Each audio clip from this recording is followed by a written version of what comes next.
Hello, my name is Gokey Gamer, coach of the Milwaukee Medichams, and this is log number 1 of testing the power of these Paradox Pokemon for Professor Turo. I have been recruited by the Professor to help gather intel on these Iron Pokemon by battling with them in the Soul Dew Association, and in exchange I have been promised a championship title, as these Pokemon are supposedly just that powerful. Our Week 1 opponent couldn't be more poetic, as it's none other than the Chicago Falinks, coached by Godbear, who ended our run during the last season of the SDA. I am very much looking forward to getting our revenge this week, and this will also give me a great opportunity to truly test out the power of these new Iron Mons. That being said, Godbear actually has quite a terrifying team in his own right. He has the Pokemon Sneasler, Terapagos, Kingambit, Inteleon, Ribombee, Deoxys Defense, Ceruledge, Altaria, Thwackey, Landorus-Therian, and finally, a Diglett. His Terra Captains consist of Inteleon, having access to Terra Water, Electric, and Fairy, Ribombee with Terra Fairy, Ground, and Steel, and Diglett with Terra Ground, Ghost, and Fire. Now this is a very powerful team, and the combination of Sneasler, Terapagos, and particularly that Kingambit can be an extremely powerful combination. Having Terapagos on my team in the MBBL, and of course, my infamous loss against Kingambit last season, this is not a team I can take lightly. Terra, Inteleon, and Ribombee are also both quite scary, both having the ability to deal massive chunks of damage into my team if I'm not careful. In terms of what I'm predicting to come, I'm expecting Terapagos, Inteleon, Landorus-Therian, unironically Diglett with Arena Trap, something like Ribombee with Webs, or even Thwackey, which can get rid of my electric terrain, and finally, particularly, Kingambit. Personally, I actually really hope Kingambit comes this week, cause I'm going to be ready for it. And now, allow me to log in the Pokemon that I'm bringing and why I'm bringing them this week. The first Pokemon I'm bringing, to absolutely nobody's surprise, is none other than Iron Valiant. Holding the Choice Scarf with max attack and enough speed to outspeed a Scarf Diglett, we've got the moves Close Combat, Ice Punch, Psycho Cut, and Shadow Claw. Long story short, I deal super effective damage against everything my opponent wants to throw at me, minus a couple of very frail Pokemon, so hopefully First Class will be able to come in and click buttons this week. I've only heard extremely positive things about this Pokemon, so hopefully they live up to their name. Next up is another Pokemon that looks extremely good into my opponent's team, as well as our dedicated lead if Ribombee doesn't show up, King the Weavile. With enough speed to outspeed my opponent's fastest Pokemon Ribombee, we've got the moves Knockoff, Triple Axle, Trailblaze, and Low Kick, with a wide lens to make sure that we land our triple axles. Similar to First Class, if King can set up a Trailblaze, then we just simply win the game, as we hit nearly everything for super effective damage, and even if we don't, Triple Axle can pick up the KO in return. Personally, I'm very excited to hopefully see the King prove why he's of royal blood this week. After King, we've got our first Terra Captain, Yanmega. There were multiple sets I thought about running this week, including Tinted Lens with Choice Specs or even Terra Ground or Bug, but I ultimately decided to run Throat Spray with Speed Boost and Terra Flying, with the moves Bug Buzz, Air Slash, Psychic Noise, and Shadow Ball. Once we get our first Speed Boost off, we outspeed everything that isn't Scarfed, and once Throat Spray is triggered by Bug Buzz or Psychic Noise, Yanmega just wins the game. This is another set I'm quite excited by, as I think it will do quite a lot of damage against my opponent. After Carboniferous, we've got our electric terrain setter Pincurchin joining the fray. This set isn't meant to do much except tank hits, set up hazards, and then die with Memento to help one of my other Pokemon win the game. That being said, Discharge and Scald could both prove to be extremely devastating for my opponent if I land a Burn or Paralysis, Spikes and Memento are always going to be annoying, and Shukaberry confirms that I'll be able to land a hit against even Landorus-Therian or Diglett if needed.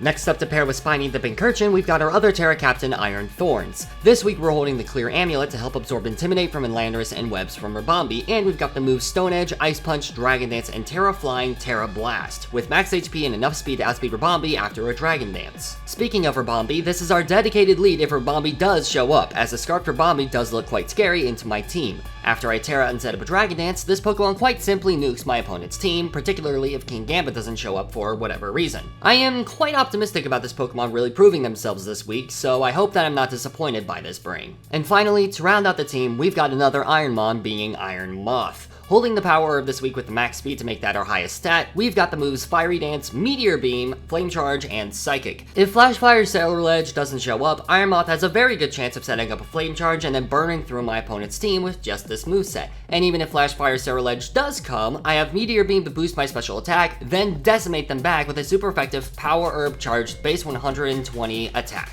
Obviously, there are still some Pokemon that could wall Iron Moth, but I do have high hopes for the spring this week. Hopefully this set doesn't disappoint me like Meteor Beam Celesteelas have in the previous generation. And that is the complete team we're bringing for this match. If we win against the coach that stopped my championship run last season with this team, then perhaps the Professor is right about the massive potential in this team. If we lose, however, I will be quite concerned with the Professor's judgment. With that being said, I will now get ready for this match. This is the end of the team preview. Now let's go to the actual battle.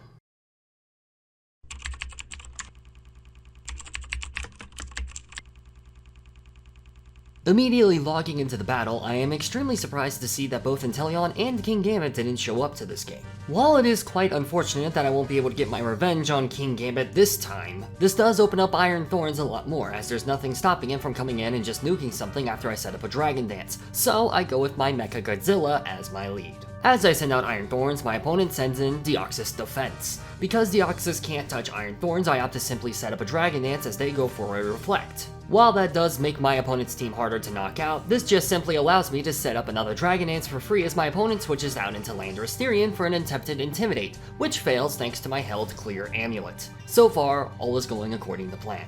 The next turn, I opt to go for my Terra to reveal the Terra Flying type and click Ice Punch, nearly KOing Landorus even behind a Reflect, and my opponent clicks an Earthquake, which we're now immune to thanks to our Terra type. Which means after that, all we have to do is click a now Flying type Terra Blast to pick up the KO against Landorus. Our opponent is down one Pokemon and we haven't even taken damage yet. Perhaps the professor is right about these Iron Pokemon after all. Our opponent then opts to send in Terapagos, and I know a heavy hit is heading my way. As a result, I opt to go for an Ice Punch to guarantee break Terapagos' Terra Shell and make them significantly weaker to an incoming Stone Edge and maybe even get a lucky freeze. In hindsight, I do think this was a bit of a misplay, as if Terapagos had leftovers, then they would have just healed back up to full and that chip would have been for nothing. Thankfully, I go unpunished as Terapagos isn't holding leftovers and simply opts to go for a Terra Starstorm, which does a decent chunk of damage but not quite half. After viewing how much damage Terra Starstorm did to me, I decide to stay in and click Stone Edge, dealing over half of Terapagos' HP, and they click another Terra Starstorm, putting me in the red, but most importantly, not dead yet. It's also worth noting that my opponent's Reflect actually wears off here, meaning we're going to be dealing huge chunks of damage and one-shotting pretty much anything that wants to switch in against me. From here, I click Stone Edge once again, and my opponent actually decides to save Terapagos and switches in poor little Diglett, whom, despite resisting the incoming attack, stands absolutely no chance of surviving the incoming hit, and falls just as quickly as he hit the field. 2 down, 4 very tough Pokemon to go. The next Pokemon that comes in is none other than Ribombee, and she actually ends up outspeeding me, finally picking up the KO on Iron Thorns and revealing that Ribombee is Choice Scarfed, making it quite the scary threat. I must say, I'm thoroughly impressed with this Iron Pokemon so far. Iron Thorns has been the only Pokemon that's hit the field so far, and they've claimed 2 lives, heavily chipped Terapagos, and got Ribombee to reveal their Scarf. Perhaps the professor is right about the hidden potential in these Pokemon. Since I now know that Ribombee is choice locked into Moonblast, I switch into my quad resistance being Iron Moth. Let's see if this Ironmon can keep up the Iron Thorn's pace. I click Meteor Beam in the hopes of catching a Flash Fire Ceruledge switching in, but unfortunately it's the Terapagos that comes in. My opponent unfortunately probably predicted this move coming, and that's why they didn't switch into Ceruledge here. Regardless, we still get the special attack boost and pick up another KO of the match. Well, unfortunately it appears that my Meteor Beam luck from Celesteela back in Gen 8 has carried over, as I managed to miss this 90% accurate move. Not a great start for Iron Moth. However, due to our special attack buff and fast speed, we are able to outspeed and pick up the KO against Terapagos, leaving my opponent with only half of their team left. But this battle is far from over. Unsurprisingly, Ceruledge comes in next, and since Psychic unfortunately doesn't do that much damage even after a special attack boost, I opt to click Meteor Beam again, once again boosting our special attack and revealing not only that Ceruledge isn't scarfed, but that we can actually take a Bitter Blade quite well, all things considered. This ends up resulting in my opponent switching out to avoid certain death, and they switch back into their lead, Deoxys Defense. Thankfully, this time we do manage to catch the bulky alien by surprise and land a devastating blow, dealing over half of their HP and confirming that a Fiery Dance on the next turn will in fact be able to pick up the KO, leaving our opponent with only a Ribombee that can still Terra and a Ceruledge that could really cause issues if I'm not careful. After Deoxys falls, my opponent opts to send in Ribombee, which means I can essentially click Psychic to pick up another KO. Ribombee ends up clicking a super effective Psychic of her own,